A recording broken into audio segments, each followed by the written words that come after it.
Hello बच्चों, अब मैं आप लोग को 13वां व्याख्या पढ़ाने जा रही हूँ। साचे ढाला सकल वपु है दिव्य सौंदर्यशाली। कहते हैं, राधा जी कहती हैं पवन से, हे पवन, श्री कृष्ण का जो शरीर है, संपूर्ण शरीर मानो एक साचे में ढला हुआ दिव्य और सुंदर है। सत पुष्पों सी सुरभि उसकी प्राण संपोषिका है।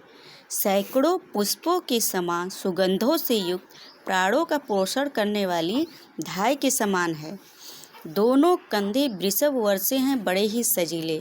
उनके दोनों कंधे बैल के समान श्रेष्ठ और बड़े ही सुंदर हैं।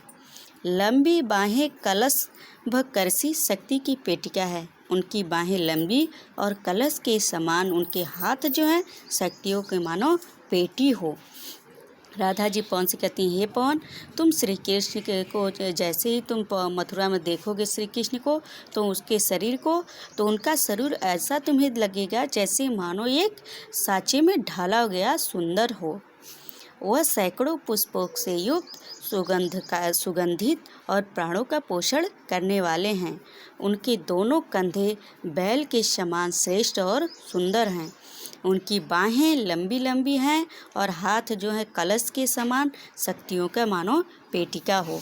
बेटा, मैं आप लोग का बच्चों चौथा व्याख्या पढ़ाने जा रही हूँ, जिसमें से आपकी चौथा व्याख्या है, राजाओं सा सिर पर लसा दिव्य आपीड होगा।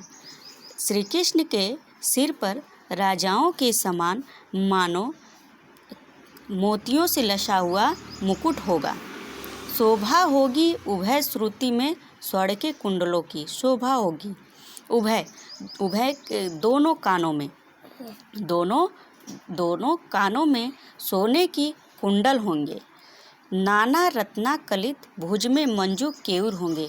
नाना प्रकार के रत्नों से युक्त भुज यानी बाजुओं में उनके केयूर यानी बाजूबंद होगा। मोती माला लसित उनका कंबूसा कंठ होगा। मोतियों से लसा हुआ उनका गला जो है सुराही के समान होगा। राधा जी कहती हैं कि पवन से, हे पवन, श्री कृष्ण के सिर पर जो है राजाओं के समान दिव्य और अलौकिक मुकुट होगा। उनके दोनों कानों में सोने के कुंडल होंगे और नाना प्रकार के रत्नों से जड़ा हुआ उनके भुजा में के बाजू बंद होगा और मोतियों से लसा हुआ कहते हैं सुराही के समान उनका गला होगा।